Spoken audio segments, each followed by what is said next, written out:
Hi. I'm good. I'm tired. Yeah.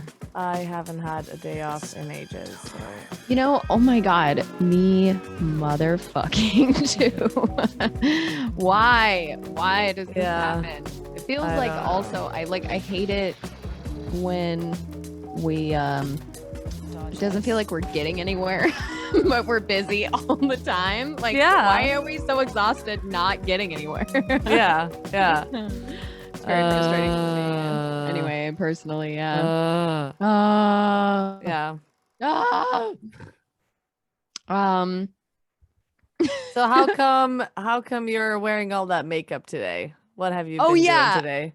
Okay, so let's just I don't know if we started yet, but let's just tell the listeners how hot I look. I am so hot right now. I want this to be the beginning of us putting our video video onto YouTube. Yes. I'll take my top off. No, wait, was that too far? Log into our YouTube account to see her topless. Yeah, just our first CineJunkie OnlyFans, where we what did they do in oh my God, the Seth Rogen movie where they're gonna create a website about all the places where there's nudity in movies. No, never mind. Knocked Up.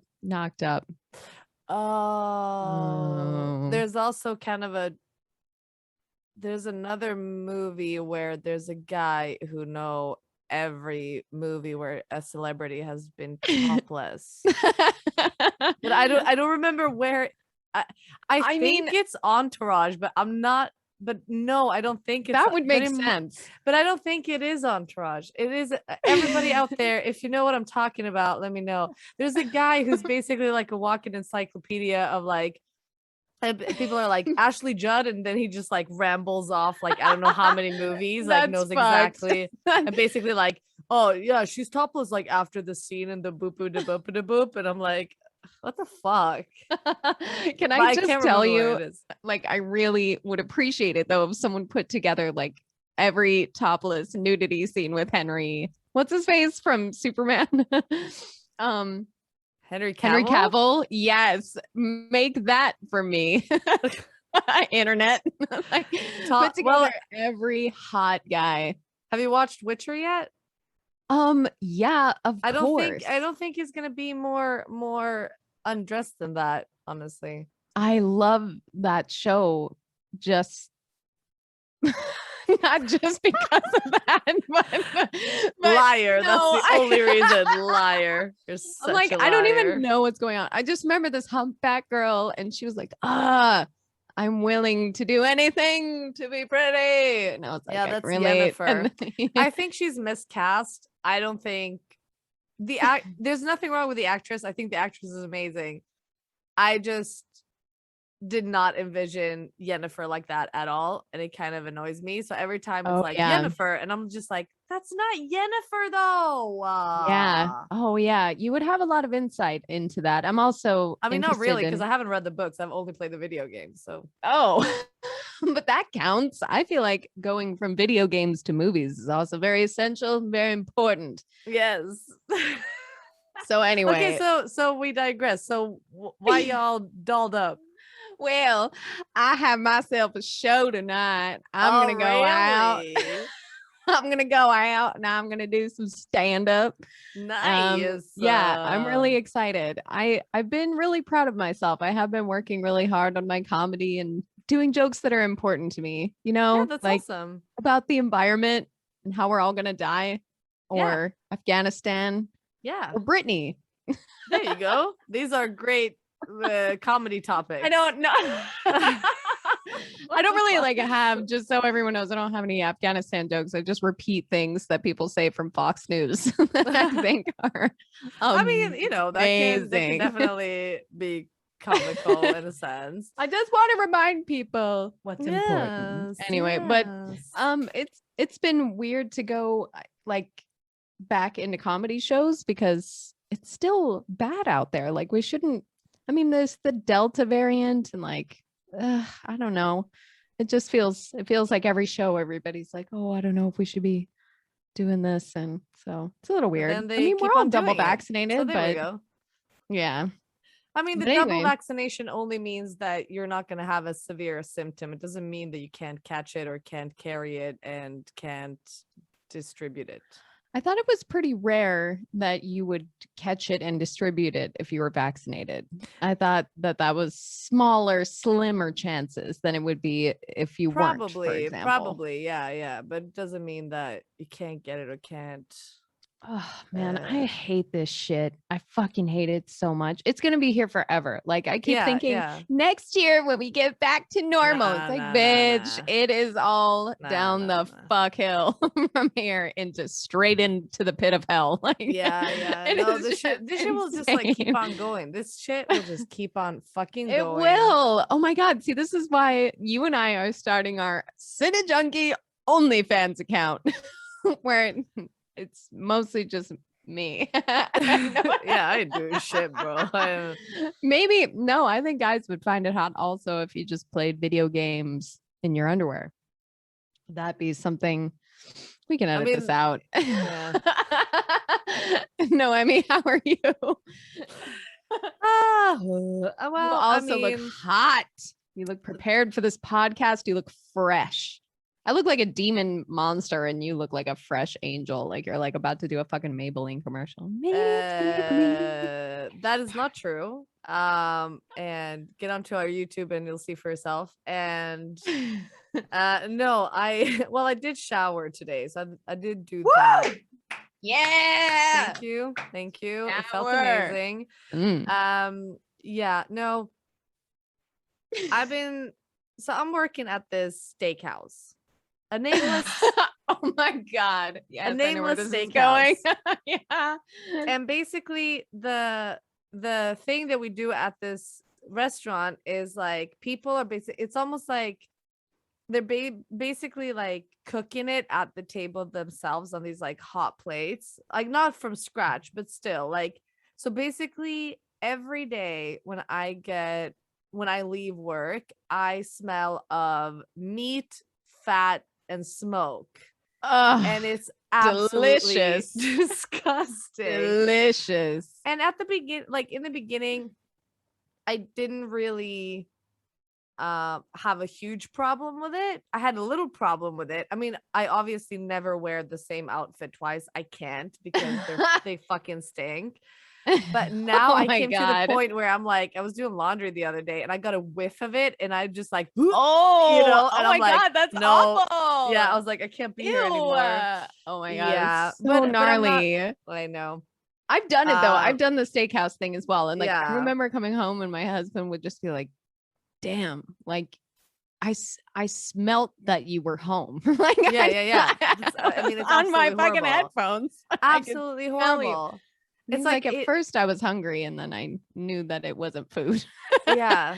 It like seeps it's also into sweat. Your pores, man. Yeah, sweat. No, man. Like but I'm also like, I only have like a week and a half left, I think, because after that I'm going to Sweden.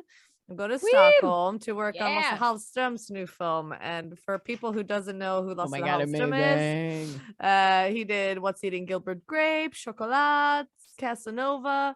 I'm gonna be a production assistant, so I'm mostly just gonna be running around doing shit for people. But I'm so stoked cool. to like not work at a restaurant for at least 3 weeks. So I'm like, oh my god, I am so excited for you, bitch. Congratulations. I am just so excited that you're gonna be kind of around.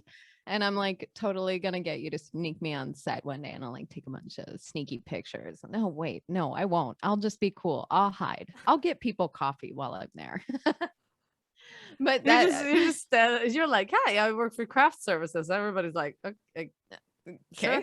Okay. Yeah. I don't know why you're wearing that vampire makeup, but again, get out of here. Exactly. But that's so cool. And that's the fucking dream, isn't it? Just to not have to lift plates and deliver them to tables anymore. Oh my god, I can't wait for that day to fucking happen. Like, I'm so over this shit.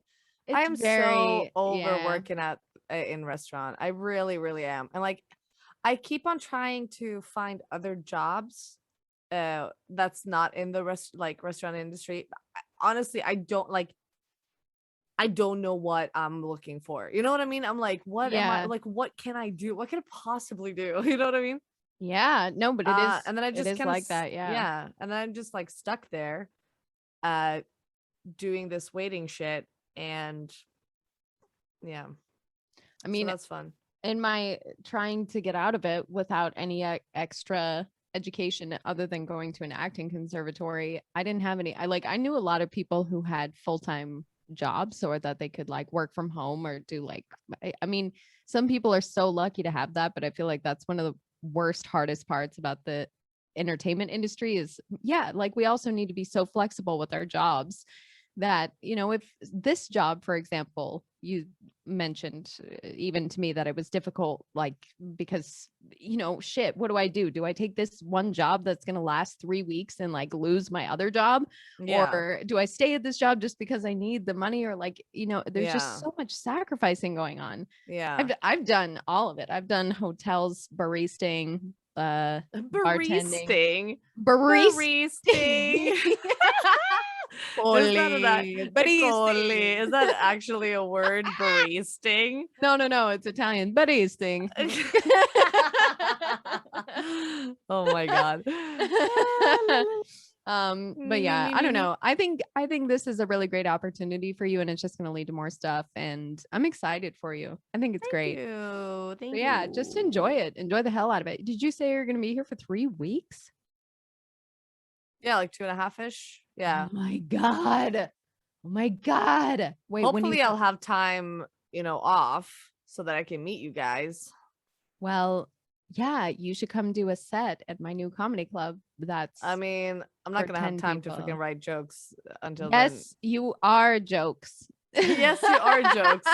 Yes, Great. you are jokes. Yes, you Was are that like jokes. super insulting? That was fucked up.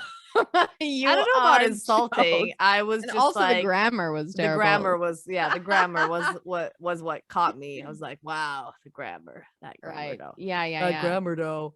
Yeah, I don't know. I don't know. So I've been, Ooh, yeah. dude. Anyways, it doesn't matter. What were you gonna say? Nah, it doesn't fucking matter. I was just gonna I don't want say. to say it on the podcast. You know what I mean? Sorry, we'll talk about it later. La, la, la, la, la, la. I Yes. I have been watching movies and series and all sorts of shit. I have to write everything down, but like one of the first things that I went to go see in the cinema was The Green Knight, the new can you hear that, by the way? No. Okay. Patel, what is that actor's name? Dev Patel. Hey, fucking Skins alumni. Skins was alumni. filmed here in Bristol. It was Just a saying. yeah. It was such an incredible experience to be back in the cinema. I had no idea how much I missed it. I almost started crying, like, because I was just like, holy shit, this is escape. This is like, I don't know, enlightenment. Like I love movies so much. I love them so much that it was just almost emotional to get back in there. And now every week I want to be going to see movies. I wanted to see everything. I'm trying to make time to do it, but damn. So I saw that. I saw A Quiet Place 2 and Black Widow, which I saw your commentary on Black Widow and I could not agree with you more. What in the actual fuck? Like, why was this storyline relevant now? Yeah, like this happened ages ago. Yeah. Like, and I did what you said, where I rewatched that film and then watched Black Widow right after. And if you do that, you're like, yeah, okay. But the time span of it being apart and like, I don't know. Yeah, it was very underwhelming for me. It was. It really was. It really was. And yeah, I don't know. It was kind of weird. Yeah, I've seen a lot of films in the cinema since it opened up. I I don't even know if I remember all of them, to be honest. I did see Black Widow. I did see Quiet Place 2. I was the only person in the cinema at that time. I was Oh my like, 'cause- God, amazing private Yeah. viewing party. yes, it was so much fun. I was like, yes. I saw Nobody. Dude, everybody out there who hasn't seen Nobody has to see Nobody, because Okay. honestly, oh my God, fucking Bob Odenkirk as an action hero. That's what I want all the time. I fucking love that movie. That movie was so dope. Honestly, don't watch the trailer. Don't read about it. Just fucking watch Nobody, Just and you'll fucking watch love it. every second of it. It was, oh my God, it was so good. What else did I Awesome. see? I saw in the Heights. I saw.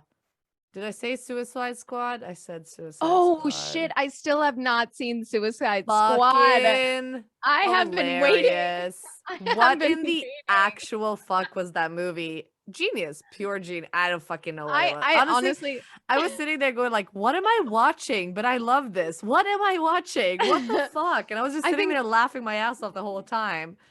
I It's think a lot of absolutely people ridiculous. felt that way. That was so strange. But, you know, I have been waiting for like a day that I feel really, really shitty, like that I feel really bad. And I'm going to just turn on Suicide Squad 2 to make myself, or is it, Well, it is 2, right? The first one was called just Suicide Squad. Yeah. Squad. The Mhm. second one is called The Suicide Squad. That can suck a dick on its own. Oh my God.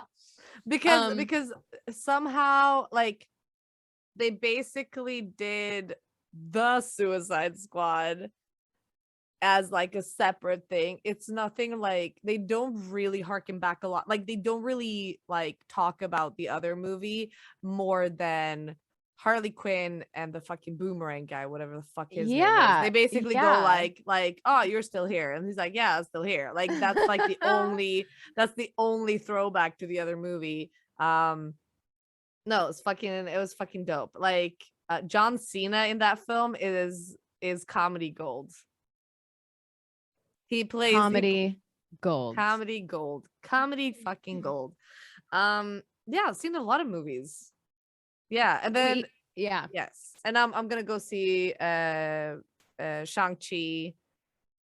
and the Legend of the Ten Rings. I can't fucking wait. So exciting. So exciting. What's on number 1 on my list right now is Dune. Oh my God. I am so amped. I want to. Dude, that's gonna be a couple of more months, so that can't be first. I know. First, it won't be the first. It won't. But I mean, it is in my heart. At the Venice Film Festival. It's gonna take a couple of months until it comes my out. Heart. Oh God, I'm so excited. I mean, that's such a weird fucking movie. When was the original from? I think 86, and I don't know why. I said that was like some beautiful OCD. I said yesterday, I was like, sometimes I feel like I just know when movies came out, but it doesn't really make sense. Okay, let's see. Dune. Let's see when it came out. I'm probably completely wrong. Let's see. Okay, this is the first one. Yeah. No! What did I say? 1986.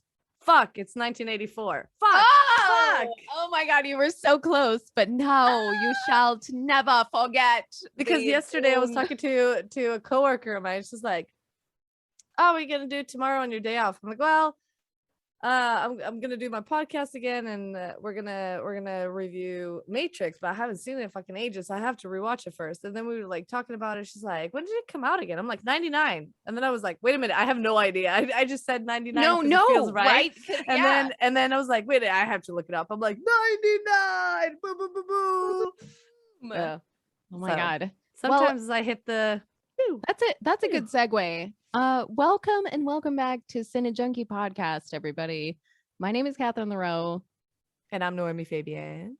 And we wanted you to know from this super long introduction that, we've been thinking so much over the summer about what our podcast is about, what we want, why we started it. And it's because we are just fucking obsessed with movies. And you know, Noemi and I realized that we've seen a lot of movies more than one time, and we've seen a lot of movies more than 10 times.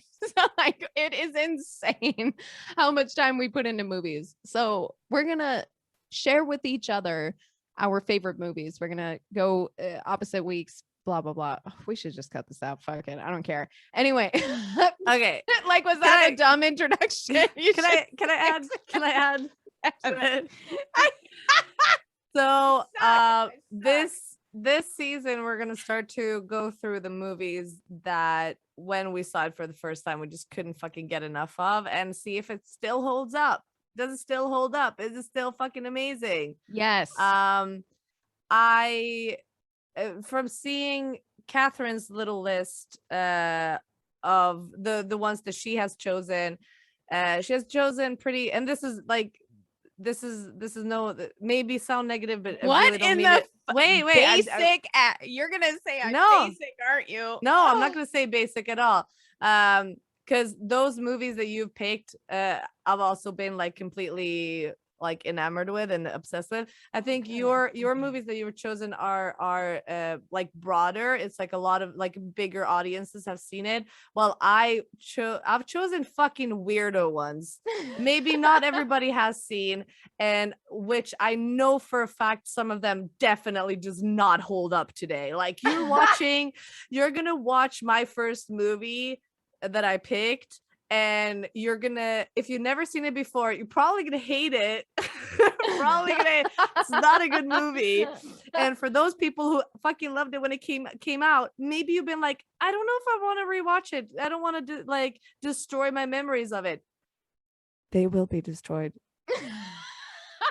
Your memories of this movie will be destroyed. It's not a good movie. But I felt like I wanted to go back in time and see like these movies that I was completely obsessed with. I quoted the fucking shit out of these, and now going back to them going, what in the actual fuck? Or it's like, oh my God, this is fucking genius. You know? Yeah. You know? I'm gonna try. I mean, the movies that I was really obsessed with, like, I feel like I know that you're gonna hate them, so I feel like I want to use them sparingly. You know, if I'm gonna have you rewatch Twilight or Mean Girls or Anchorman, you liked Twilight? Oh no! What are you talking about? This is my annual viewing time. Like, I'm about to start from the beginning at the first week of October and watch a Twilight movie every week. I remember the day I saw Twilight. You do? I do. I went with Magda. She had been like nagging me to go see it. I was like, ugh. Finally, I was like, yeah, sure, fine. And we went to the cinema, and in the row before us, and we didn't know this, but two other girls that we went to the same school with and we were hanging out with, they were on the row in front of us. And they were like, oh my God, this is like our 5th time. And I was like, oh, okay, better be fucking good then. And I remember sitting there my chair wanting to just put a bullet in my head. And especially, okay, I don't know. Like, basically, at least in Stockholm, in my little like quadrant where I grew up and everything. Your quadrant. If you were like an indie kid, it was like there were 2 camps. It was, you either liked Muse or Radiohead. There was basically no like both. Although I know one who did like both, but anyways. But it was like either or, and I was always Radiohead, fuck Muse, and I'm still kind of fuck yeah Radiohead. Muse, it's like a limp dick. Anyways, that's my opinion. I can't believe. And so really, when that fucking scene Muse.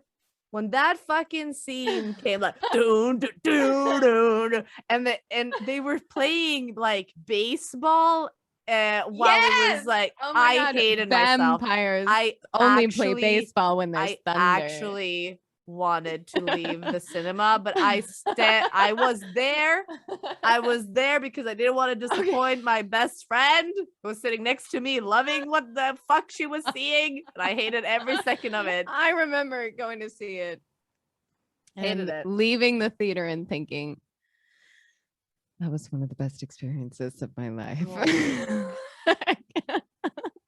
So I picked movies that I knew, like I had to get us warmed up in a good place together before I made so you had do okay. things I had like no that. empathy for you, bitch. I picked the weirdest fucking shit. Okay. No, I'm glad because I'm gonna probably like them. I mean, or I don't know. Anyway, okay, we digress. We So do digress. that's So what's going on. Yeah. Yeah. So today, our first time back after the summer vacation, we're gonna start off with one of Kathryn's obsession. Yes. Please, Kathryn, let us know what movie are we gonna review today, even though people know it by the title of the episode. Today we will be reviewing The Matrix. Boom. The Matrix came out in 1999 and the rectors, I don't know what the fuck am I saying? It was my fault. Hey. The rectors. Okay. The directors and writers of this film is Lily and Lana Wachowski, and the cast includes none other than Keanu Reeves, Lawrence Fishburne, Carrie Ann Moss, Hugo Weaving, Joe why can I never say his fucking name? Joe Pantoliano. Joe Pantoliano. I love the Goonies. Anyways, Marcus Chong.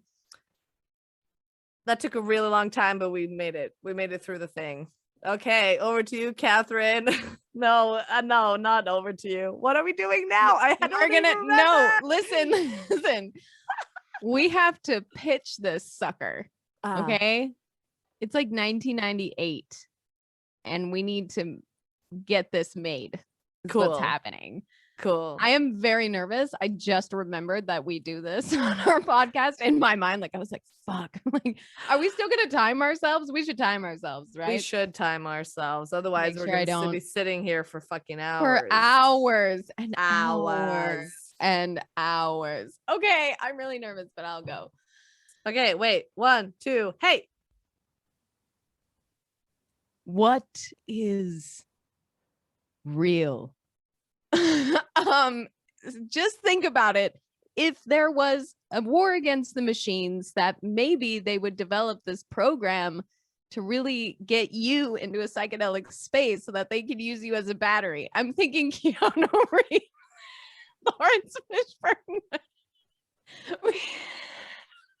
Listen, it's gonna be a fucking masterpiece of visual effects and sound effects, fighting, kung fu, no, jiu-jitsu style, whatever. You're gonna fucking love it. It's insane. It is a mind fuck. It's beautiful. We're gonna take it 3 movies in. You're gonna love it. The Matrix. Huzzah, you did it. The season's Did first I? Did I? I don't think that went that well. You did something. If I walked out of there, I'd be like, I don't think we got it. I don't think we got it. Warner Brothers would be like, what the fuck was that? Okay then. Let's hear the this is not gonna be better. I just want to prepare everybody. This is not gonna be better. Lower your standards, listener. Okay. Yes. 1, 2, 3. Okay.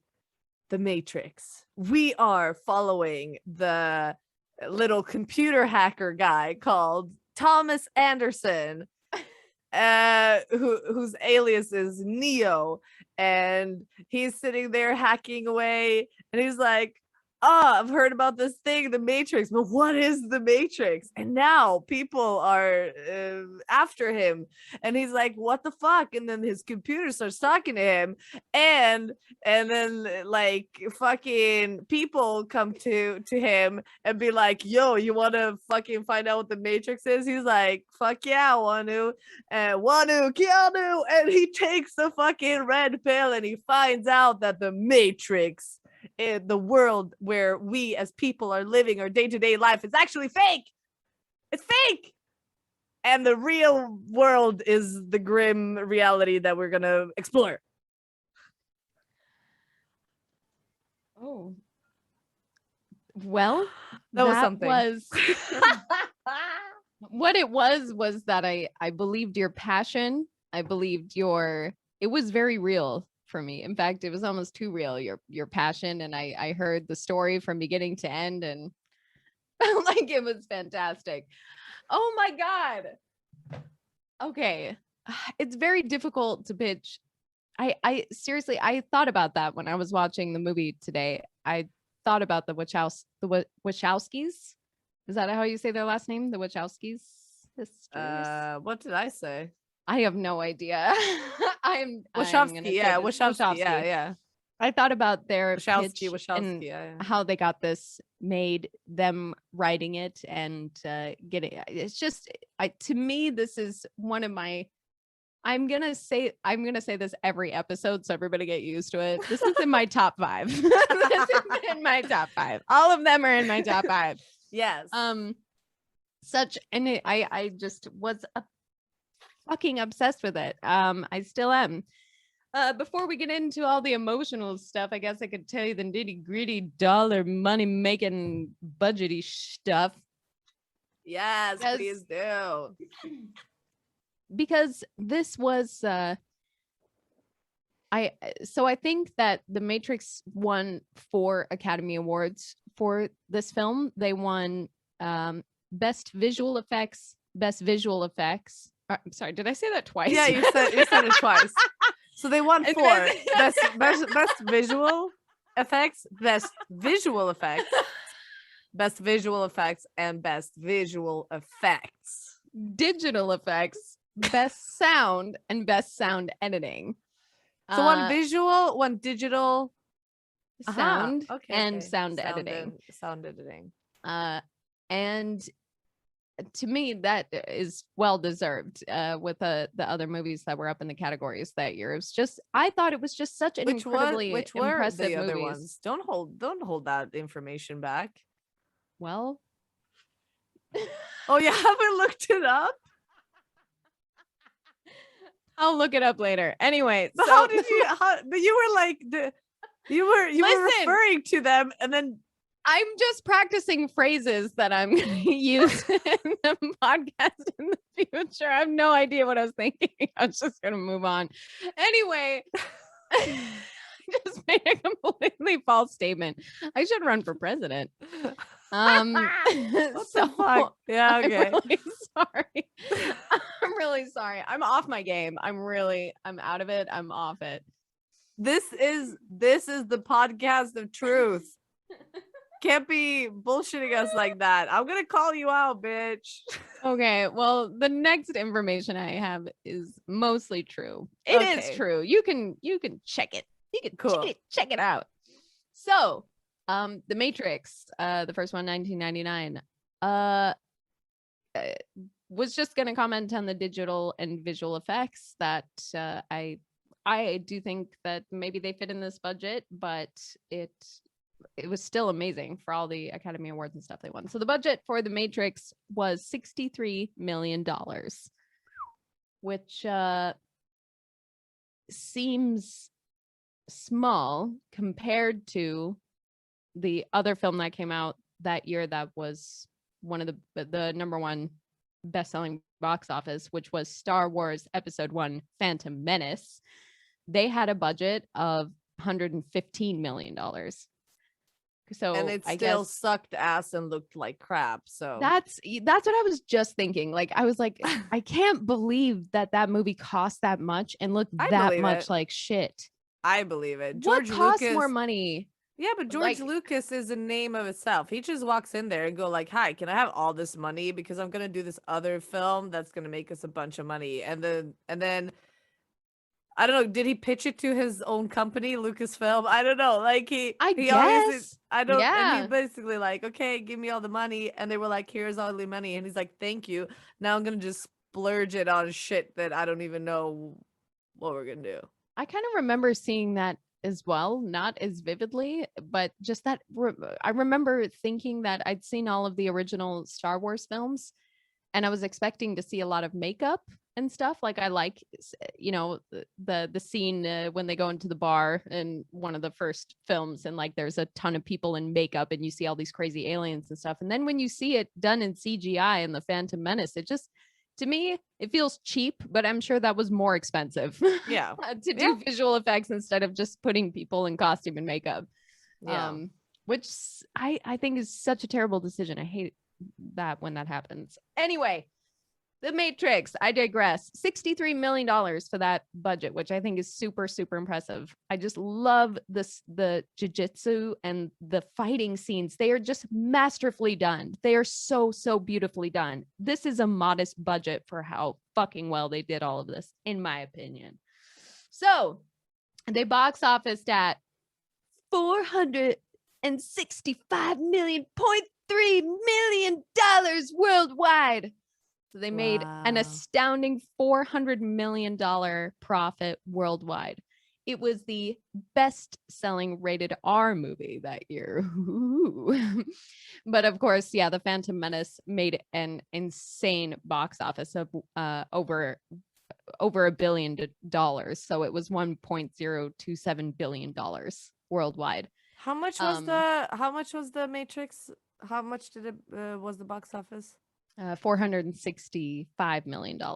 Oh, so, shit. Yeah, significantly less. But I don't know. I mean, the Matrix still a was 400 million. Is it a $400 million profit? Yeah, yes. So I mean, hello. And also, we know that the Matrix series kept going. So there's a second and a third film. There's Reloaded, which they got a huge fucking budget for when that movie came back. They did Reloaded for $150 million. So they got like over $100 million more budget to make the next film. And they box officed at $739 million. So they also made like a $300 million more profit the next movie. So like the first one was such a huge sensation that they like threw money at it and they made a fantastic profit off of it. But then Matrix Revolutions came back and they got this same budget for $150 million for the third movie. And they only box officed at $427 million. So it was actually the least profitable film out of all the Matrix movies. So the whole series has an interesting journey. I remember hating the second and the third one, to be honest. There's something about the mystery of this first one, like the mysticism in it, that is just so profoundly cool to me that, you know, having a second and a third one that didn't match up to me was like super disappointing. I hated those movies. Do you remember when you saw The Matrix for the first time? Oh my God, I do. And I wanted to share that. So this is why I chose this film. Maybe we should have this as a section. This is why I chose this film. So it's 1999. Kathryn is, or 10. Maybe it was, 10. And I was visiting my sister in Florida, who also had some children that were my age. God, this is so weird to explain. But yeah, she's my elder sister, half sister. Anyway, so she takes us to the beach, but it rains all day. So she takes us back to the hotel room and she's like, I'll just put a movie on. My sister's the kind of person who doesn't give a shit if 10-year-olds see like, you know, the super violent, gory rated R movie. Sorry to interject. Wait, because the movie came out in 1999.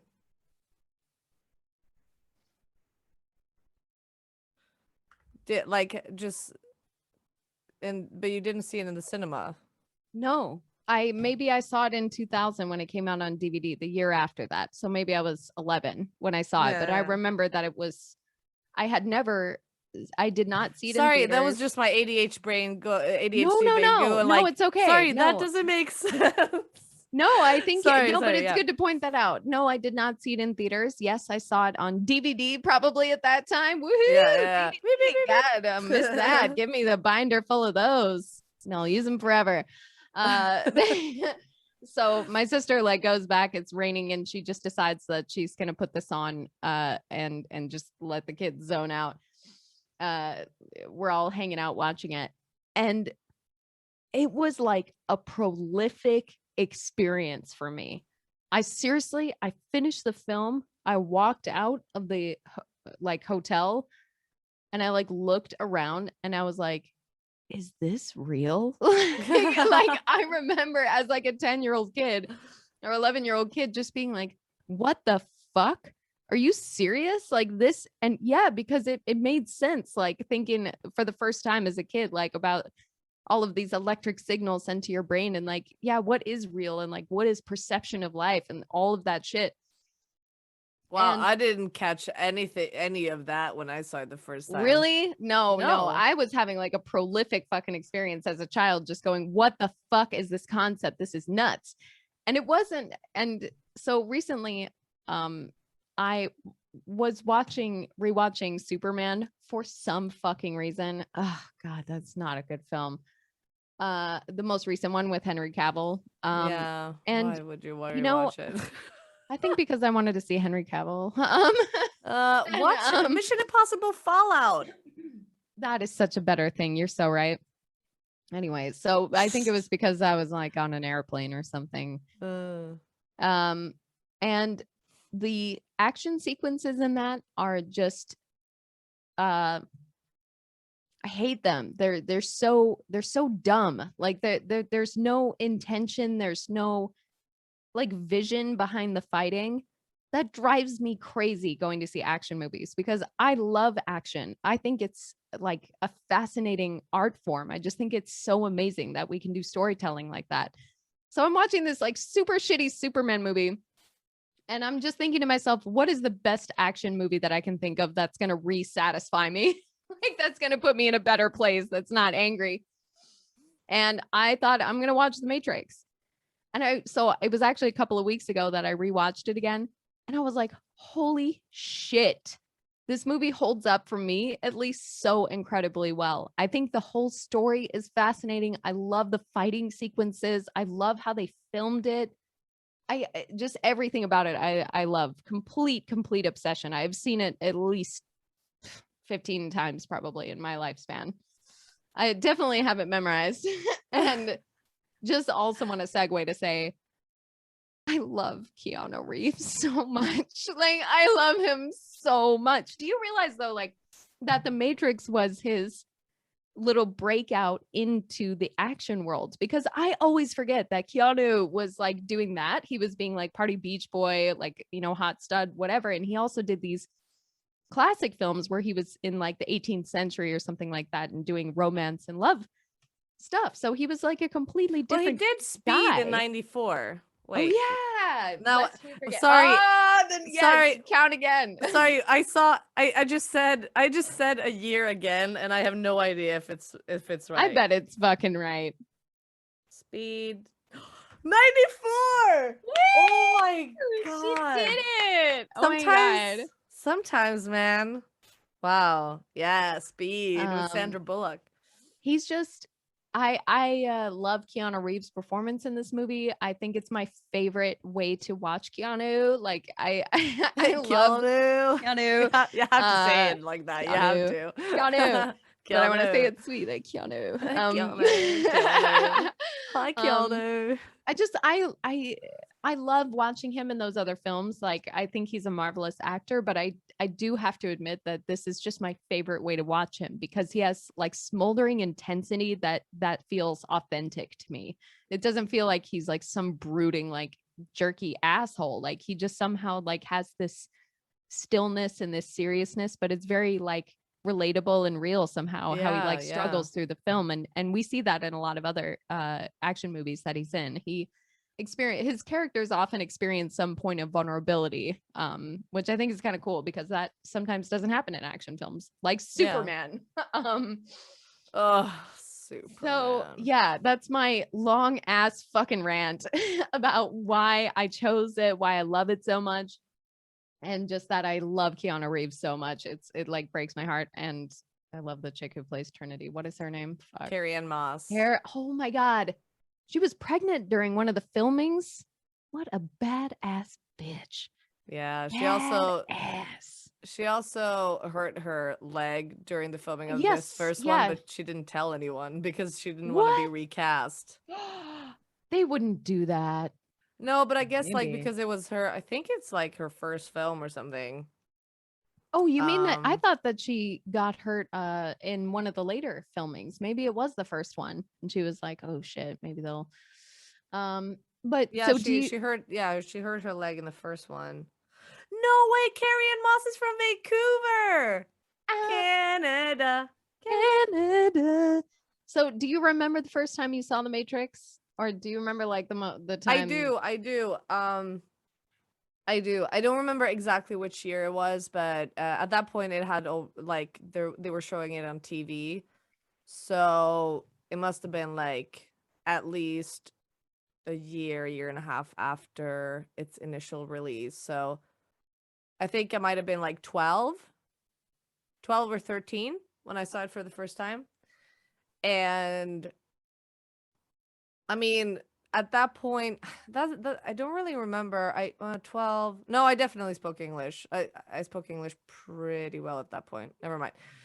But I don't think I like understood exactly what the fuck it was about. I just remember loving everything. You know, I remember just being so like immersed in the visuals of the movie. I remember freaking the fuck out when his mouth just started to like Ah, why would you need a phone call if you can't talk? And his like mouth is yeah. started to and they put in that little Ah, thing in his belly button. belly button, and I was like freaking the fuck Fuck. out, Yeah. and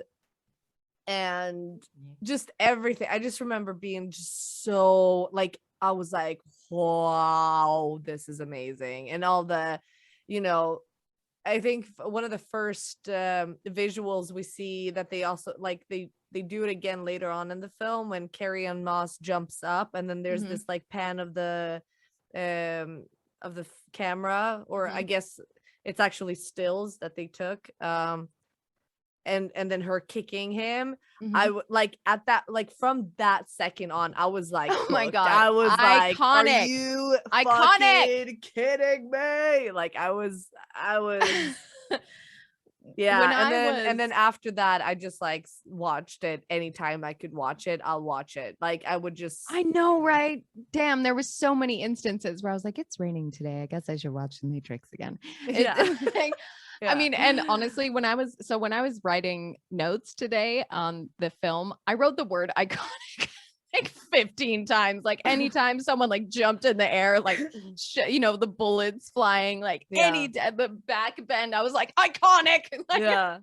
However, but it's I yeah. I think it's true. I mean, I think that so many moments. I think Movies. movies. So many movie So many moments. movies. So many movie moments were so yeah, but I mean, I think culturally even the back bend, the Trinity jumping, Oh, the you see bullets it flying at each everywhere. other. It's It is yeah. huge. I mean, Yeah. I think that this was a massive turn for I mean, I don't know. I've been trying to think about it a lot and tried to compare this film to other, famous action or something and just see how unique it was or how original these ideas really were. Like, had we tried to use those visual effects and we weren't successful before, or like where all their inspiration came from. But for me, it was no, seriously, like I feel like I see it everywhere. Like this was a huge turn for action. It like Oh, completely redefined what we definitely. were thinking and what we were supposed to be doing. Yeah, Oh my definitely, God. definitely. I mean, Insane. you saw it spoofed over and over and over again Oh, in all thousands of sorts of films, times. like and Yes. Scary and movie. yeah, and but also just like talked about in films, like it just had such a cultural impact. Definitely, Yes. definitely. Yeah. Fuck. What do we do after this? Do you remember? So I before we would go through the film, but I'm kind of wondering, like, I mean, I have Oh a ton of yeah, notes on the film, but I I was thinking about that because when we go through it like that, sometimes I think we've been too like too, what's it called, too picky with being like, okay, now we have to talk about the beginning and then this happens and then this happens and this happens. I think we can like be a bit loosey goosey with it, you know what I mean? I think so Because too, I but think when we're like going A B C D E F G like that throughout the movie, we are spending like 2 hours just like literally talking about the film. yeah, I agree. I mean, I think we should take some time to talk about the movie generally, but what I've also noticed about when we talk about the plot or the movie in a general sense, that we often repeat a lot of things when we get to favorite scene. I almost feel like most of the podcast should be our favorite scenes and like discussing them and what happens and the plot turns and stuff. But maybe we can take some time to just like talk generally about the film and the writing and stuff like that, but say our favorite moments and then wrap it up with favorite quotes. And I almost said movie mania trivia corner. What do you think? Movie mania. Movie mania. What are your thoughts on the matter? On the matter. I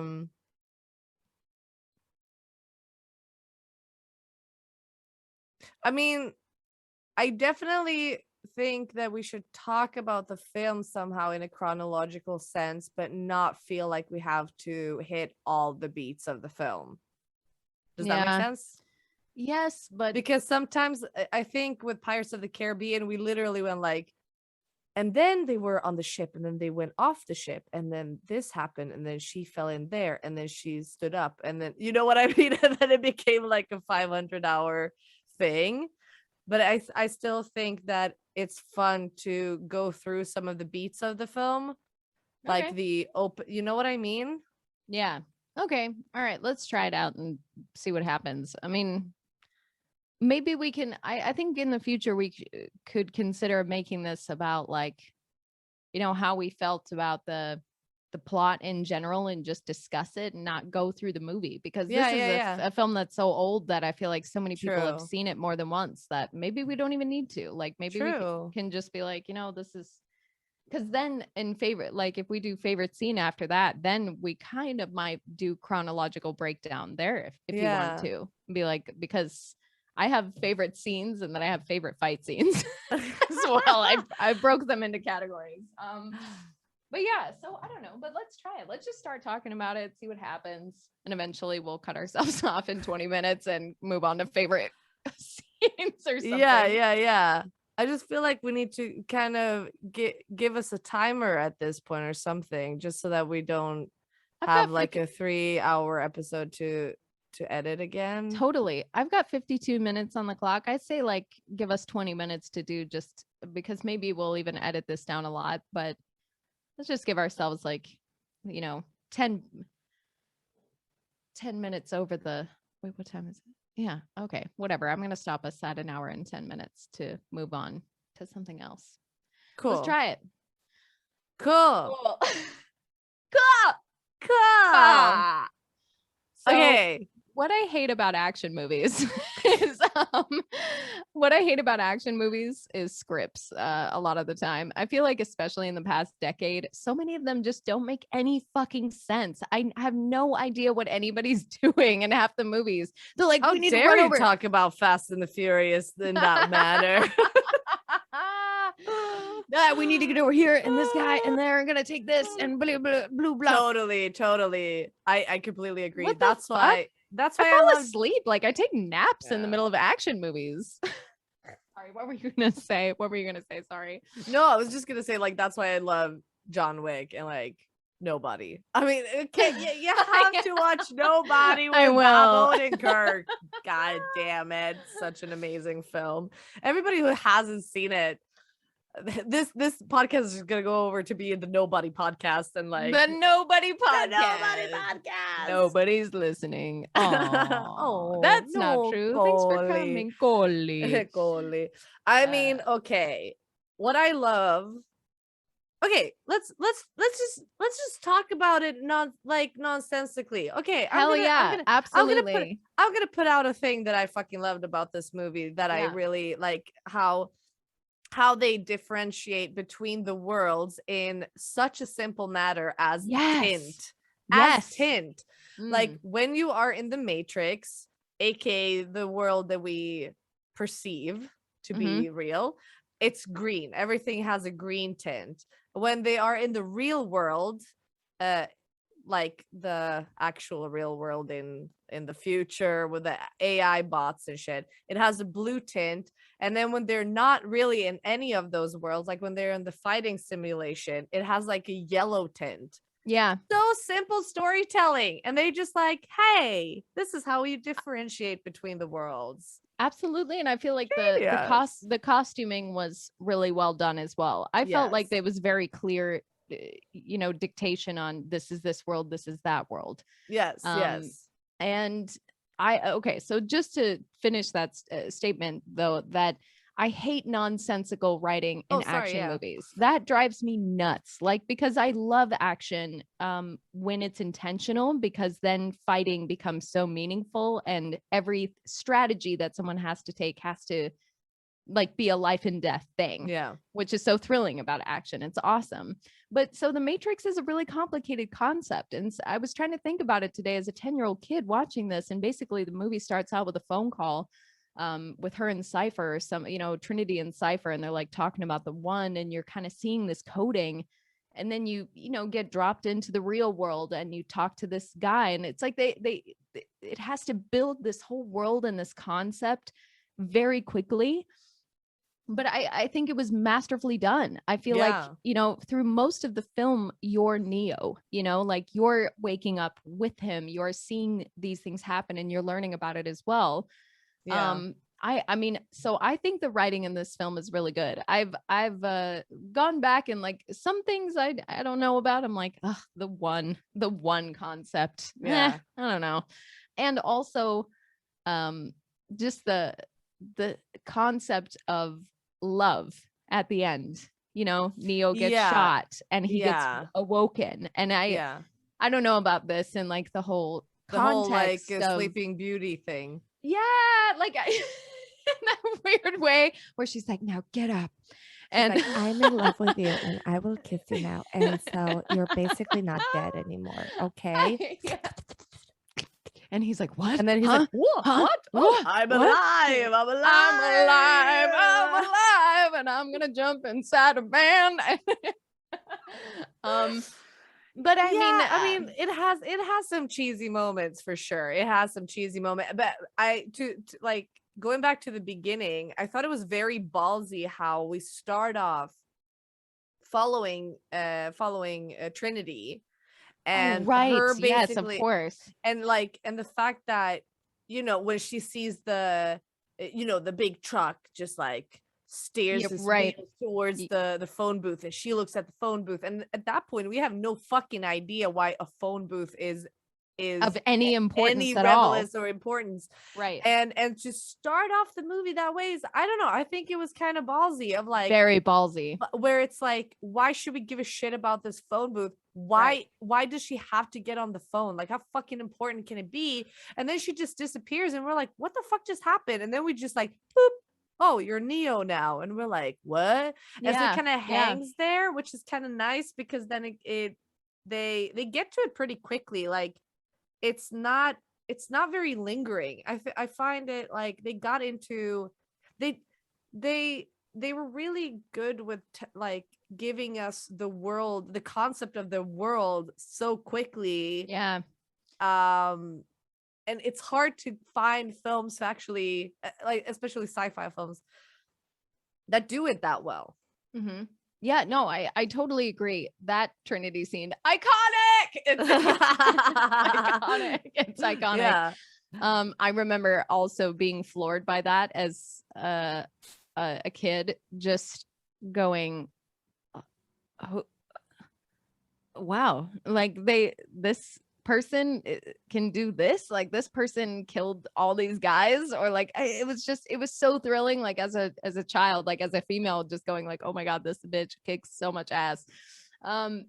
And I agree, yeah, what is the relevance of that? But then in the next scene, Trinity goes to find him and stuff, you know. But even though the ending might have been a little corny with that, I do feel like that is one of the things that's set up from the very beginning, that Trinity kind of is in love with him from the second that she finds him and has been watching him the whole time. So I mean, it is a thread that's there throughout the whole film. So I even think that part is still there, but maybe slightly corny, because it's the only thing that the machines don't have is love. You know what I mean, you guys? It's so special.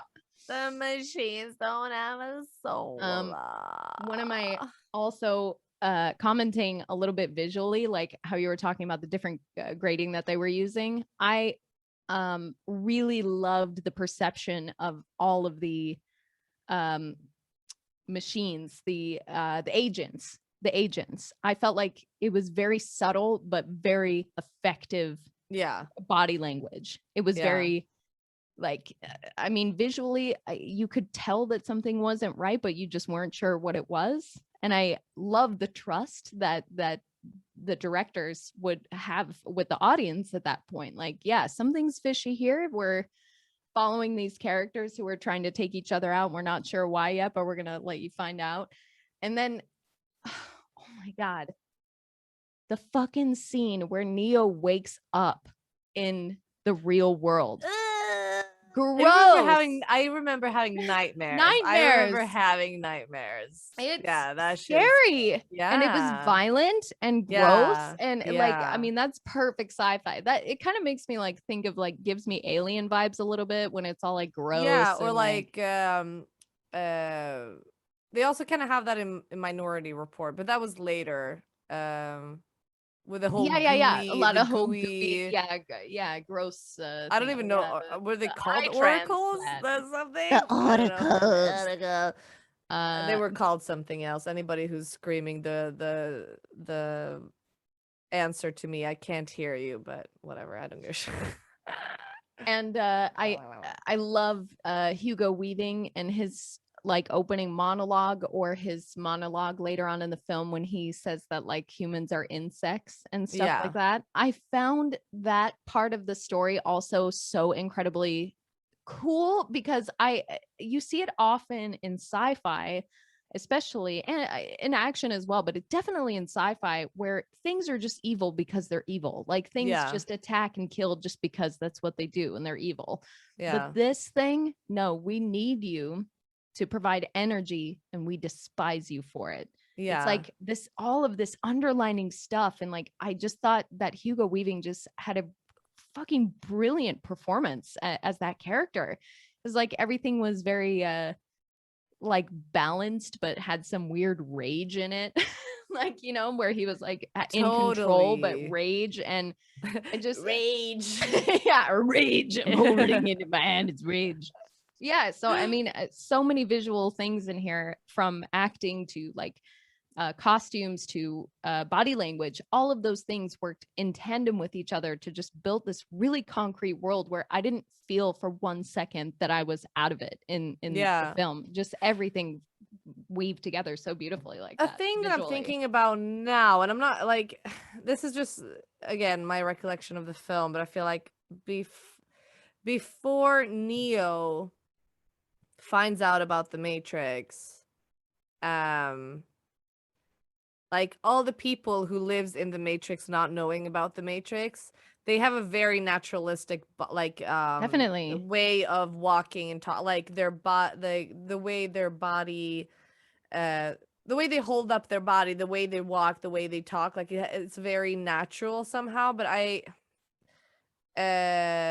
but then everybody who knows about the Matrix, who lives like in the real world, especially the Smith agents, has like a very rigid way of walking and being, and like their fighting is also like very just like like very kind of robot like very kind of rigid. And I felt like, I love how they implemented these, like the subtleties of how different these people are with a thing like the body movement. So they really just used every single way of trying to differentiate the two worlds without making it too blatantly obvious, but it's still there and it's so well done. I was thinking about Terminator today. I was thinking about those types of machines, you know, so they were, you know, wearing their little skin suits or whatever. Yeah. And they also appeared very naturalistic, but had some very particular kind of movements that some of the actors did as well.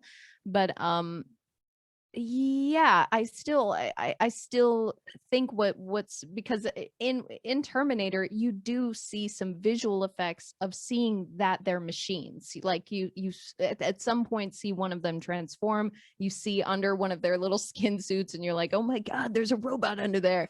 But this was a film where that essentially didn't happen. You only saw them as people. Like, I mean, so if you think about it, I mean, it's just actors. It's just actors. Like, you know, there was no visual effects that, you know, like he pulls off his face and he's the monster behind there. He played a person the entire time. Does that make sense? Like that, I think how cool that was that they were able to manage that.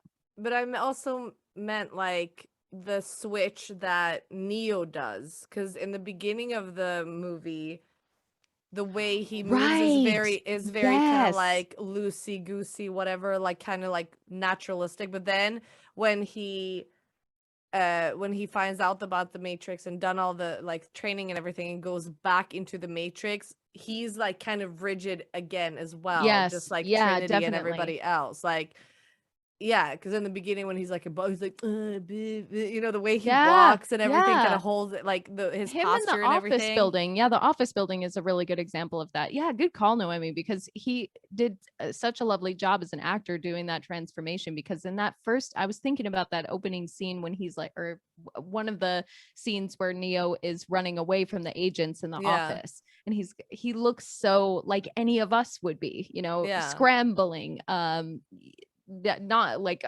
jittery and you know, just complete no control, and you can see the anxiety and the sweat and the nerves and all that. And later on it becomes a much more like structured, strong actor point of view, or like, you know, from that point of view from that actor. I'm an idiot. What? Random I'm an idiot exclamation. I think so that was pretty much the gist of like just the basics of what I wanted to say of the film. Also that I love the music and I love the the sound editing is pretty incredible. You see bad editing with fight scenes a lot, where like you don't see follow through or you don't see hits, or sometimes the hit will be slightly off or something. I mean, those sound effects are really powerful in or when they just like way too when they're too close, you know, and then they just like cut through it and it's all like almost close-ups. It's like, I have no idea what the body is doing. I hate that. I like that there was a lot of kind of the shots were further away, so you could actually see most of the body when they were fighting. You could actually see the choreography. Love that. Yeah, fantastic. And also oh, sorry, just wanted to finish that I thought the music was extremely impactful. I feel like without that soundtrack it wouldn't have felt epic. I feel like the soundtrack makes it incredibly important. You wake up in the pod and you look around and see like the machines and shit, and it's like, oh you know, it's like it's very dramatic. And I know, but I love it though, because it makes it so important. It makes it so like, as you're seeing something and there's like this music that matches inside that, what the fuck am I seeing? Like, this is disturbing. And so I love the choices that they made with that as well. I'm like, I just love this film. We have to point out the stuff though that didn't really age well. I mean, when they're in the pod and he's like looking around in this like big farm, the like human farm, the fucking lightning stuff that was happening, it looked so dodgy. It was like, what? I guess it looked a little dodgy. And also when they were like that little thing that became that little prawn looking shit that yes, he would put in it. right, yeah. When it became the prawn, I'm calling it a prawn because it fucking looked like one. Like the way it just happened, it's like, you know, there's always CGI that's gonna be like, a oh, little wonky. I mean, that looks wonky, and it did look a even little bit wonky. even And some, yeah, some of those iconic scenes also, like if they did that today, it would look different. It would probably look a lot better than also, how I it do does have in to the point film. out how, like, after they suck out the prawn from his belly, how he had no injury. I love that. They suck it out from him, and it's like you see like the blood splat like into this little thing. Yeah. And then and he just walks out of the car, walks up the steps like nothing has happened. Like nothing happened. He's like, my belly button's fine. But but I was thinking about that today too, like because we've seen people put bugs in people, you know, for like hundreds of movies have done that. This is the first time that I think a motherfucker was like, we need to make this a belly button thing. Like why? Why? Why did it need to be in the intestine? Like why did it need to be in there? Like why can't it be in your arm? Like isn't it in his head? I don't understand. Why did they need to bug him in the Matrix? I don't understand. Maybe so that if he got out of the Matrix, but then that's not his real body. That's the other thing that I found weird, you know, because it's not really Neo's body. That's like him in the fucking Matrix. They bugged his body in the Matrix. Yeah, I guess. Okay, the other thing that I feel like didn't hold up for me that I went, what? Was actually a script thing. It was the Oracle. Because I went, why? Yeah. Who is she, a machine, or is she like that, like, or is she a person? Like how does she have all this knowledge? Like why does everyone need to go to see her? Like why? Yeah, and the so one she's concept been like around it. Yeah, I just was and like, she's what is been this? with them since the beginning of the Resistance. Yeah, that's what made me question it. Yeah, but that was hundreds like of years ago or something, wasn't it? I don't know how long that's another thing. I don't really know because like one of the characters, he's like, oh, but I was like born as like from the people of Zion. Like I, you know, my parents actually fucked and I became a thing. That's why I don't have the visual we just got. People go to the YouTube channel right now and check out that visual that we got. That's how you do it, right? It is. It is. And so that's why I don't have these bolts and shit on my body. But he's like the same age as Keanu and Carrie. And I'm just like Carrie Ann, sorry. And so I don't really know how like time happens in that world. Yeah, I don't know how trippy. long the Resistance has been going on. Yeah. Like how fucking old is Lawrence Fishburne? Nobody knows. Yeah, it's very and maybe those things are answered in the other two movies, but I haven't but I hardly remember those movies. I remember a party at one point, and I think maybe Jada Pinkett Smith is in the third one. Is that true, or do I just remember she's one weirdly? no, she's one of the generals. So yeah, so I don't know, just like talking about this movie because I don't really remember the other two. Those were things that I was thinking about, like what is happening. Maybe the Oracle was like, I'll be the fucking Oracle. I can like, I don't know why she knows that shit. Maybe we will find out in the other movies. Again, I don't remember. But maybe she was like, actually, I just want to live in the Matrix because I just like fucking chocolate chip cookies. You know what I mean? That is what made me question those things. But I remember in the other two movies, spoiler alert coming up here, folks, if you haven't seen the other Matrix movies, this is it. You know what? If a movie came out like 20 minutes ago, 20 years ago, like, fuck you. Like, no. Well, so 10. So I remember, because I hardly remember the films. I was just so uncaptivated by them at that point that, but it was something about that the Matrix. So they say it in the first film, one of Hugo Weaving's, Mr.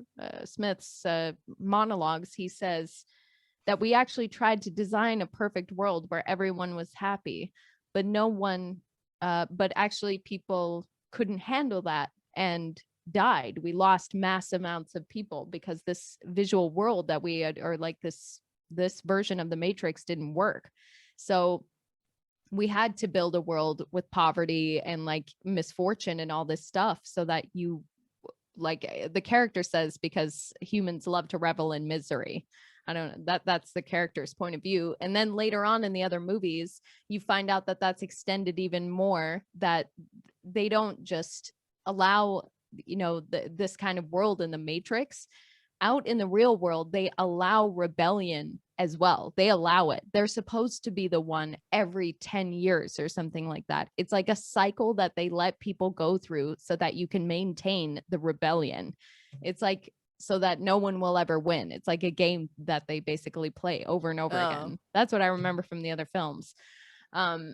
So the whole thing then about the Oracle, back to that, is that if this was a standalone film that maybe didn't have that whole Oracle thing, because I guess if you think about it in the context, like maybe that is a machine and that someone, that they were able to manage to, I don't know, convince them that she was an Oracle. I have no idea. We're going to have to look this up. But my whole point was basically about the film was that it wasn't necessary. I feel like what was necessary in those films, or in that scene, was the spoon. Like, so he goes to visit the, and he said the spoon isn't there. So he has to like continue to open his mind that this reality isn't real. Then it's he not goes, the spoon that is bending, it's you, or whatever. yeah. And then and then he goes in, Neo goes into the kitchen and he looks, she says, do you know what that means? It means know thyself. It's like right above the thing. And that is what one of the messages that he supposedly needed to hear from the Oracle was know thyself. Something about that. So I mean, there was some use to the scenes, but I think the whole Oracle thing was just so weird. Like I didn't buy it and was not like as captivated by those scenes. Also saying like, but you were not the one. It was like reverse psychology. She was using fucking weird Oracle reverse psychology on his ass. What she was doing? Because I was like, okay. Because I was like, okay, I guess I just have to believe everything the Oracle says because it's the fucking Oracle. But then, maybe she's just like fucking with him. Like maybe if he knows that, like maybe she's like, if I'm gonna tell him that he is the one, that his ego is gonna be fucking massive and he's just gonna walk around like, and be like, yeah, I'm the one, bitches, fuck you. Or I don't fucking know. Maybe it's better to. Is he the one though? Like, yeah, right. Yeah, I don't like. It's just he's the one, and I don't like. Then I still don't understand what the point was going to the Oracle. If she's like, I don't know. Strange. Maybe for him to have that cookie, maybe he needed some nostalgia. Yeah, it was just an extension of this is not reality. It's like, I think that takes a long time to sink in because they discussed that in the film as well. I think earlier where he is in one of the training programs and he bleeds and he goes, but I thought this wasn't real. And it's like, well, the body can't live without the mind. Even though I was like, did he bite his tongue or something? Like, how did he get the blood? Like, I don't understand. Like, how do you maintain injuries? It's so weird. Like, how they cough up blood and they go like, when the little kid died. Yeah. So some of those things were very strange. But I think we should do some favorite scenes. Cool. But did you want to say anything else that you had a quaff? Did you have a quaff? With a quaff? No, not really. Like, Keanu is gorgeous in that film. So is God. So is Carrie-Anne Moss. Hell to the fuck yeah. Oh my God, they're hot. I do have to say though, the movie is more like, it has a lot of comedy in it that I don't remember it having. Like it had a bunch of comedic moments that I just did not remember at all existing. And so now watching it, I was like, oh, okay. Like it's not just because in my head because before watching it, I was like, I'm trying to remember like what is the Matrix that I remember, because I haven't seen it in a while. But I watched it a lot, when I was younger. And for me then, I don't think I understood the like the little comical little bits and pieces here and there. And mean, so like, yeah, go ahead. Sorry. So in my head it was just like, oh, this is just like all in super serious sci-fi. Yeah. But then there was a couple of things, especially in the beginning when he's still living in the Matrix and shit. Like I'm like, oh, that was funny. Like, oh, there is some like comic moments. I'm not saying like it's not like a thigh clapping kind of like ha ha ha, but it's like, you know what I mean? I think they balanced that really well with a character like Mouse, for example, who had like the woman in the red dress. He talked stuff about like that. Yeah, and that he also, but again, I really like this writing because a lot of the questions that we have do get kind of answered in the script because other characters are asking those questions. Like Mouse ends up going on this like tangent about like, but what do Wheaties really taste like? Like how do the machines know what Wheaties tasted like? Like totally. I think those moments were great. I loved like when Neo was fighting Morpheus for the first time and they're like, how did I beat you? And like, him doing the big flip and stuff like that. That was a bit like, I had a smile on my face. I wasn't like cackling, but it was definitely a fun moment with some funny stuff sometimes. Yeah, for sure. But Noemi. Yes. What would you say is your favorite scene from The Matrix? What's your favorite scene? I know that's hard.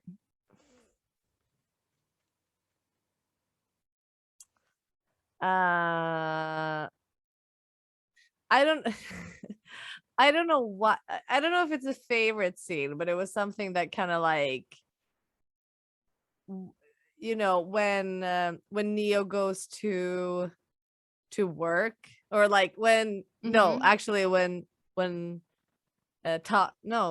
Anderson. Thomas Anderson. I was like, sorry, I was like Paul Thomas Anderson. He's like a president. Thomas Anderson. Paul Thomas Anderson, the director, went to work. No, Thomas Anderson goes to work and he gets chewed out by his boss, being like, you can't fucking be late, blah blah blah. And he goes to his cubicle, sits down, and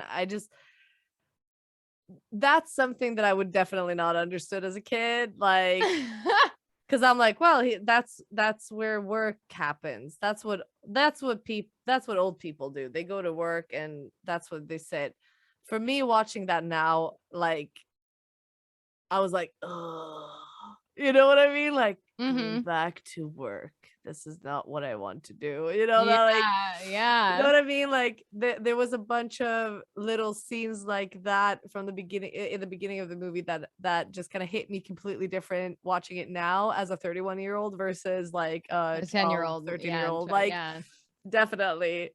Also when he's talking to these like weird fucking band of misfits like outside his door, and he's like, it's like, I don't know, the computer's like, and it's like, you know what you need, man? Some R&R. She come with us to the gun. And then the girl's like, yeah, we can have so much fun.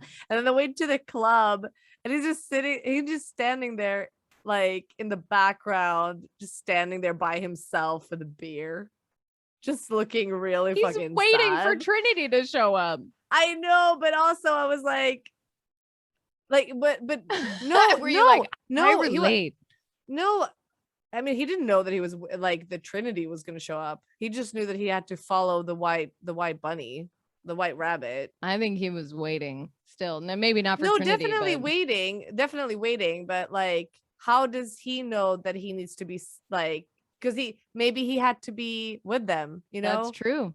You know what I mean? True. But he wasn't. He was like, okay, I'm just gonna stand here then. I followed the rabbit. I'm standing here with my beer. I'm standing here with my beer. These are your favorite scenes in The Matrix? Those aren't my favorites, but those were their significance, I guess, just completely was different to me now watching them. I related to that more. It's just relating to him being like, yeah, life is gray. Boring. Life is gray. And yeah, that's very relatable. That's very But of course, I relatable. love all the fucking fighting sequence. Like, are you kidding me? Like, they're fucking dope. Like, I They're love all the simulation. amazing. Yeah, I love the simulation, the fight simulation thing. I love how like when he was sitting there and like fuck, what was the guy's name? The techie dude. Oh, Art? Mouse? Oh no, Tank? Tank. Yeah. When he was like, yeah, so I know we should like start off with some basic shit, but it's just so fucking boring. Let's start with combat training. And Yeah, like, yeah. yeah, I like that. I like that because it was also just like, oh man, what if that could be a thing? Right, Like you just like yes. program shit into your brain. You're like, well, Wow. I know all of this shit now. Great. Well, Like, you know what I mean? Yep, Like, yep. oh, I want to be able to do backflips. Boom. Boom, done. But you can Done. only really do it in this little virtual world, but still, it's Still. awesome concept. It's an awesome concept. I mean, I could break. Okay, yeah. So I have a favorite scene, which I would consider a sequence and not a scene, because it's like the from the time that Neo is meeting Morpheus for the first time. Oh my God, we haven't said a word about Lawrence Fishburne.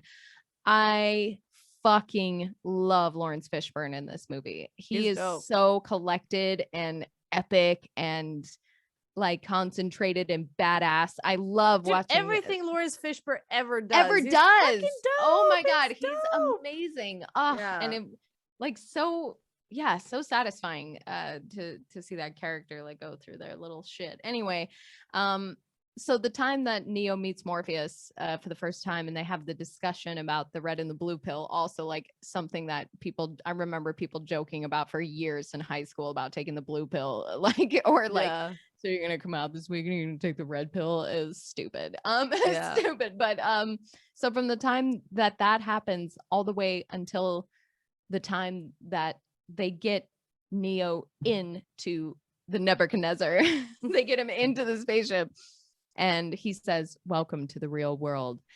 It's like a 5-minute sequence, you know, so they do the scene where they're going to pull him out. You see the scene when he wakes up in the real world in the human farm, and then he wakes up in the real earth in modern time, or whatever it is. And they kind of fade like it almost scenes. like Keanu is like what's it called, blinking or like falling asleep. They do it's a lot of little POV. And I love just the whole sequence. I think it's so cool and innovative. I love how they filmed it. I love the concept. It's just such a different thing. It was just so fucking cool. I just love that people had to be woken up and traced and like tracked and their bodies didn't work. It was like all of these weird details about how it would be, you know, and they had to do all those like acupuncture acupuncture because they're like, oh, you're fucking you've never used your eyes before. Never use your eyes or your muscles. Like, we have to wake you up, man. You're just like, second, I gotta say that because the fight sequences are so good. I love the Trinity chase scene. I love the Neo Morpheus fight scene. I like they're all fucking magnificent and they're all different. They all have something in each sequence that is differentiated from the rest of them. Trinity does the jump. Morpheus, like in that scene, he does a backflip or something like that. It's like in every scene that they were like, no, we're gonna do this here, this here. It was like a smorgasbord of just great fucking action sequences. But absolute favorite that I will never forget with the coolest move of all time, which is so small and dumb, but the sequence down in the train station with Mr. Anderson. So towards the end of the film, he's like just starting to kind of believe that he's the one, and he stands his ground. And Mr. Smith. Sorry, Mr. Smith. Thank you. Anderson, Smith, whatever. I get them confused. They sound the same. So,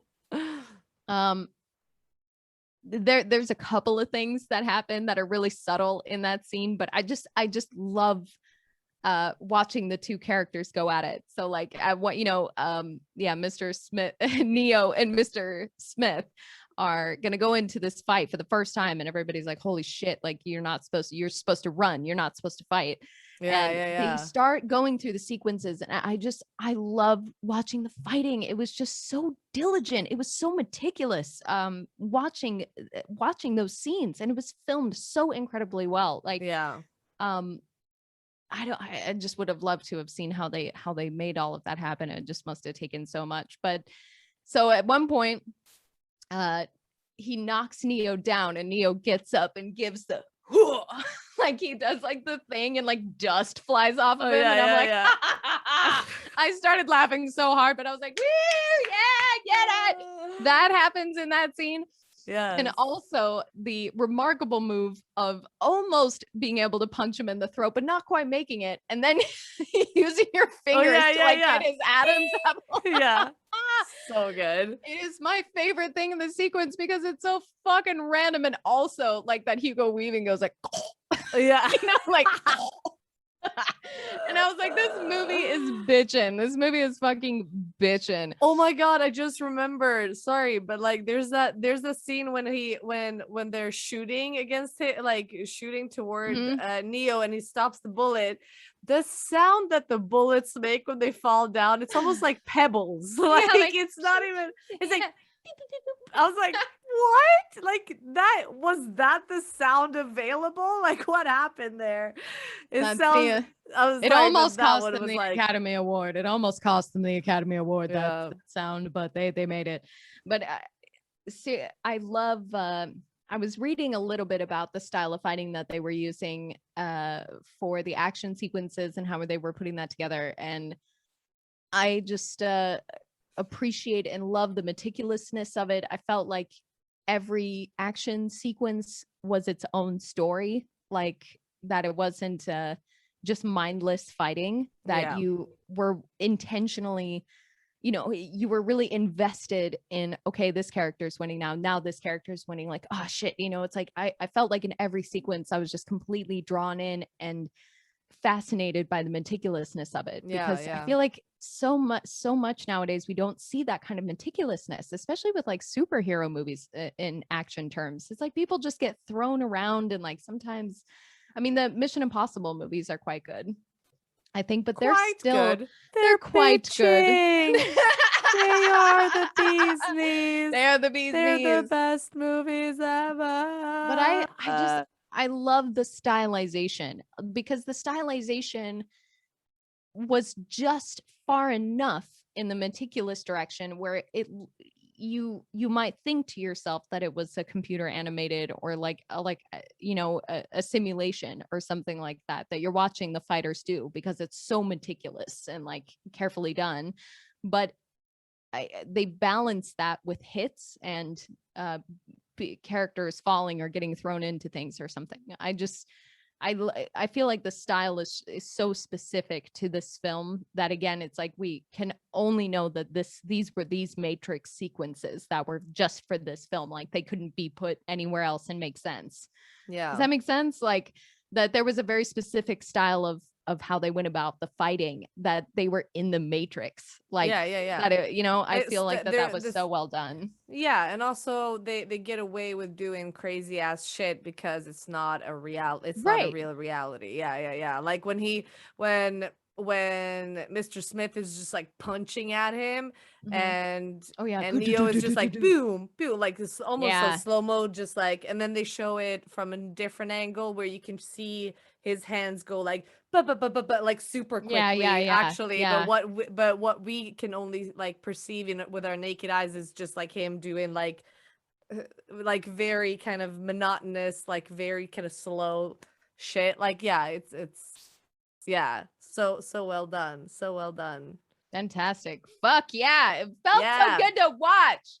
What's your favorite quote? I only have 17. So which one do I choose? I have 2. Tell me your 2 favorite quotes. Okay. This is insane. Why is this happening to me? What did I do? I'm nobody. I didn't do anything.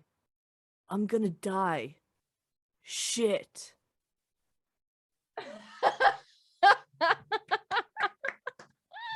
That's one little Keanu. I heard a little Keanu in there from I was trying. And then my second one is, I know Kung Fu. Good one.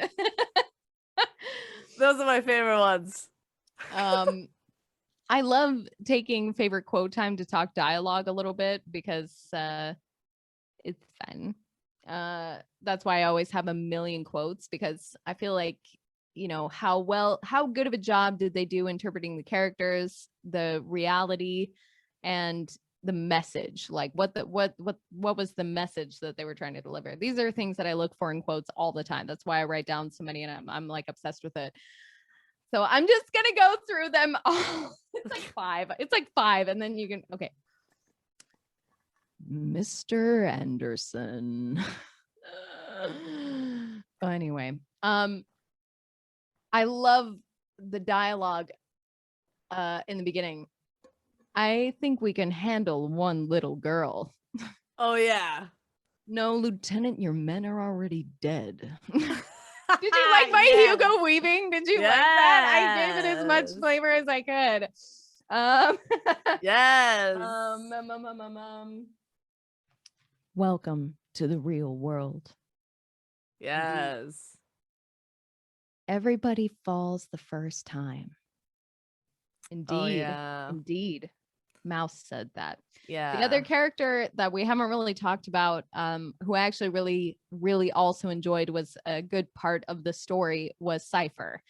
He seemed icky from the first time that you meet him in the film, and you're like waiting for him to do something like this. Yeah. But what I find satisfying about the character is that they actually have an intention that makes sense to me, and that is expressed like an actual viewpoint that's kind of like should be expressed in this whole world, because like it's so insane. The sky is not there anymore. Like in the real world, it's like, how do you farm? Like, why would you even want to live on this planet? If you woke up in it, maybe you would want to go back. Like, I love that character's in there. So Cypher says things like, why, oh, why didn't I take the blue pill? Yeah. Joe Pantoliano is such a fucking amazing actor, and I love all the, like, he's such a great character actor, and it's like he has that like thing to him, you know, like even in the Goonies I remember him being a bit icky, you know what I mean? Like, well, he was icky because he's like one of the bad guys, but it's like, and I think fuck, which series is he in? Is it Girls that he's in? He plays somebody's dad. I don't think maybe I no, let that one go out of my mind. No, it's How to Make It in America. He's in How to Make It in America. But anywho, like, yeah, he's a fucking amazing actor. Yeah. What else does he say? Yeah, this character also says, these are lines when I also laughed a little bit when he said, I know this steak doesn't exist, but ignorance is bliss. Or like, I'm paraphrasing that line. It's a longer line than that, but that's the gist of it. And also, one of the funniest lines that I laughed at, that you're not supposed to laugh at, that's supposed to be serious, was when, what is her name, like Pock or something like that? She's like the blonde, she's the only person wearing white. Switch. She's like a Switch.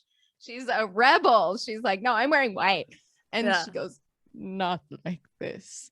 Not like this. You know, it's just so like overly dramatic and like weird the way that she said it. That I just was like, not like this. Not like this. I was like, oh no, is that really the take that they went with? Yeah, no, I agreed. So I just laughed at that. I thought it was funny. Yeah. And I think that's it. Yeah. I also the scene that I was giving shit with the Oracle. She said, I already said this, but she says, do you know what that means? It means know thyself. And I I do think that that's a major part of the film as well, is just self-acceptance, like, or like accepting your power or something like that. If they I don't know if they intended that, but for me as an audience member, I feel that way when I watch it. Yeah. It's like that I there's mean, this that makes deeper sense. meaning with the main character, that they like become something. They become the one. I mean, that makes sense from the point of view which the Wachowski sisters come out and said that actually, like, now in hindsight, well, not in hindsight, well, yeah, no, no, the way they phrased it, not in hindsight, I think it was already intended to be like the trans experience of like being a trans woman. And so if that, because for the listeners out there, if you didn't know, both directors came out as trans within the last 10 years. I think. And so they said, you know, after coming out as trans, that the Matrix is kind of like the experience of like transness or coming out as trans. And so if you have that in your mind, watching the film, like, yeah, there's definitely, I mean, not everything, but I can definitely see that in some of the aspects of the movie for sure. And being that one, and I really like what you said, like accepting your power. I think that becomes like so powerful in itself of like what the movie is about. That makes sense. Because a weird thing that's happening in the film is like a combination of both like fate and like some kind of like God, I don't want to say godly, but some kind of like other power, you know, the oracle, the one, it's like some mystical thing. So that's there, but then the machines are there, like science is there. And so the main point of the character, what the character has to do, Neo has to do, is believe in himself. He has to believe that he's this person. And I mean, it is maybe kind of romantic as well, that love woke him up and made him believe in himself. That's kind of beautiful. Anyway, that's it for me on the quote side. Take your pick. Noise. But yeah, so I know Kung Fu. Keanu! I want to marry him. Can we go find him? Can we both marry him? Let's be sister wives. Keanu. It was his birthday recently. There's some sex. Yes, it was just a few days ago, and there was some very sexy pictures of him I can show you. Ooh. When he was young. Anyway. Well, so what do you think that the fourth Matrix will be about? What? Seriously? Wow. What? Are you fucking kidding me? No, I think it's coming out next year. Stop making these movies. Does that mean Matrix? Yeah, it comes out. It is it's coming out this December. Oh, look at Keanu with this little mustache. Okay.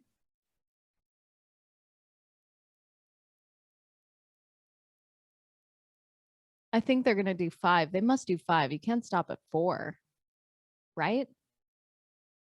I don't know why we need more, but do you know? Okay, I know that this podcast is gonna go on till 2 o'clock in the morning, but I just wanted to finish by saying that I in The Handmaid's Tale, for example, that movie was based on a book called The Handmaid's Tale, and the first season is the book. And in the book, she gets in a van and she's driven away, and you never hear from her again. That's the end. That's the end of the story. And then the writer, like 20 years later and making Handmaid's Tale, like carried on with the story for 4 seasons. And then she wrote a new book, and it just completely ruined the mystery and like the whole point of a lot of the story. It just draws things out in a way that it just ruins it for me. And I kind of feel that way about the Matrix. Like I I love that it's made. I love that it exists, but my God, like how many more do we need? You know, Jesus Christ. I mean, we don't. We really don't. we really don't. We really don't. Okay. Yeah. Let's wrap this. Let's wrap this bag up with some trivia. Okay, so all the fighting sequences were fucking amazing for a reason, because the legendary Hong Kong, what in my head I was like, I'm saying this right, wrong. Hong Kong. I was like, it's not Hong Kong, and I had a brain fart, but it is Hong Kong. That's how you say it. I don't know how you would else say it.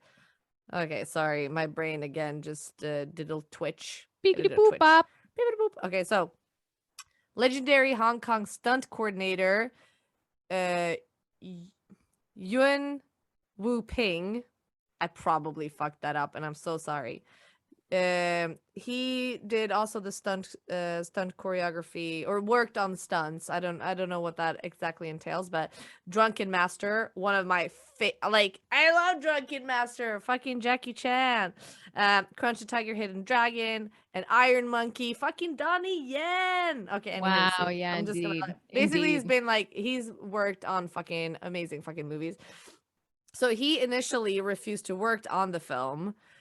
And after he read the script, which he liked, but he was like, nah, I don't want to fucking make this movie. So he was like, well, I'm gonna give them options to opt out on having me as this thing. So he was like, I'm gonna do it for this much movie. This much money. Movie. This much money. And the Wachowskis was like, cool. Sounds good. And he was like, yeah. Okay. And then he was like, okay, well, I'm only going to agree if I train the actors for 4 months before shooting. And the Wachowskis, again, they were like, sure, sounds good. Yeah. And he's like, oh, okay. Okay. Then yeah. I guess I'm going to do the movie then. Oh my God. That. Thank God. That's amazing. Yeah. And then do you know who was initially said to play Neo? I have a guess because I remember something, but I'm not sure. Can I say it? Yeah. I think Will Smith was up for Neo. Yes. That would have been so weird. That It would would. so strange. But do you know who the Wachowskis had in mind as Neo in the beginning when they were like writing the script? No. Okay. Tell me. Johnny Depp. Oh, that would have been bizarre. Right? That would have been bizarre. Oh, it'd have been so crazy. So bizarre. But so yeah, Will Smith was approached to play Neo, but he turned it down in order to do the Wild Wild West. Do you remember that movie? That was I try shit. not to. I try not to. With Kevin Kline. Not a good film. Not good. Yeah. He later admitted that at the time he was not mature enough as an actor to do it, and he would probably mess it up. I mean, who knows? This is him saying it now. But maybe he's like, I fucked up. I shouldn't have done the Wild Wild West. Anyways, maybe. And he says that Keanu was brilliant as Neo. Well, he was. Sandra Bullock had been offered the role of Trinity, but turned it down. So we could have had like a speed reunion, but we didn't get that. Speed reunion. Yeah. Okay. So I love whoever fucking wrote this trivia. By the way, all my trivia, I always find it on IMDb. So this trivia is pretty funny. I don't fucking know who the fuck wrote this down, but it's pretty okay. So in the first 45 minutes of the film, Neo has 80 lines. 44 of these lines are questions, just over half of his total dialogue, averaging at roughly 1 question per minute. 1 question per minute. That is some random ass trivia. Right? They were like, oh. Yeah. And then, so when Belinda McClory, I think is the way you write her, pronounce her name, auditioned for the role of Switch, she was only going for half of the role. The character was originally planned to be played by androgynous actors. In the real world, it would be played by a male actor, and in the Matrix, be represented in female form, hence the name Switch. And then the way they worded this on the trivia is fucking weird. So the way it's written down says Warner Brothers refined the idea and McClory ended up getting the single female role in both environments. I don't think refined is the right word here. I really think that Warner Brother was like, no, we can't have a woman playing a man or a man playing a woman. Absolutely. I think that was the reason. That would have been so cool though. That would have been so fucking dope. That would have been rad. That sucks. It does suck. So that was my trivia corner. Trivia. I actually, okay, so this is, I don't know if this is trivia, but for me it was. I noticed something in the film this time that I wanted to check out and look up. So in the beginning of the film, Neo is going to sell some like weird CDs to this guy. And he gets them floppy fucking discs or like the mini CDs that no one used. For like they were around for like a year and then everyone was like, these are dumb. Whatever they were called. Yeah. So he goes into this book. And I noticed today that, you know, it's just like a half a second long shot. So I was like, maybe the title of this book is important. It's called I'm going to totally fuck this up. Simulacra and Simulation, a book by Jean Billiraud is my French pronunciation of that, from 1981, a philosophical treatise by the sociologist Jean Billiraud, whatever, in which the author seeks to examine the relationships between reality, symbols, and society. In particular, the significance, I'm so sorry. In particular, the significations and symbolism of culture and media involved in constructing an understanding of a shared existence. It's a philosophical book about reality. I understood that. I just didn't really. Maybe I'm just dumb. I didn't understand any of that. How symbols and meow meow do the meow meow to the meow. Examine the relationships between reality, symbols, and society is the basic thing. And how the symbolism, of culture and media involved in constructing and understting a shared existence. It's the Matrix. He opens this book and like has his things in there and he closes it up, and I was like, I'm sure that's means something. I'm sure that book was when not chosen for any random purpose. I thought that was cool. I really like that. Nice. Simulation, simulation.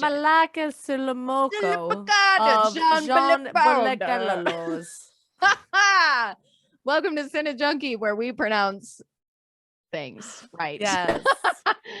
Okay. Well, thank you for tuning in, my little cineworld slurping. Take the red pill. Follow us on social media and look for us on YouTube and please give us a 5-star rating on Apple Podcasts. It would mean so much to us. It would mean an extensive amount. Too much. Actually would make us cry. For some fucking reason, that shit makes stuff, dude. For some reason that makes shit stuff do. I don't know. Thank you for tuning. Thank you for turning in.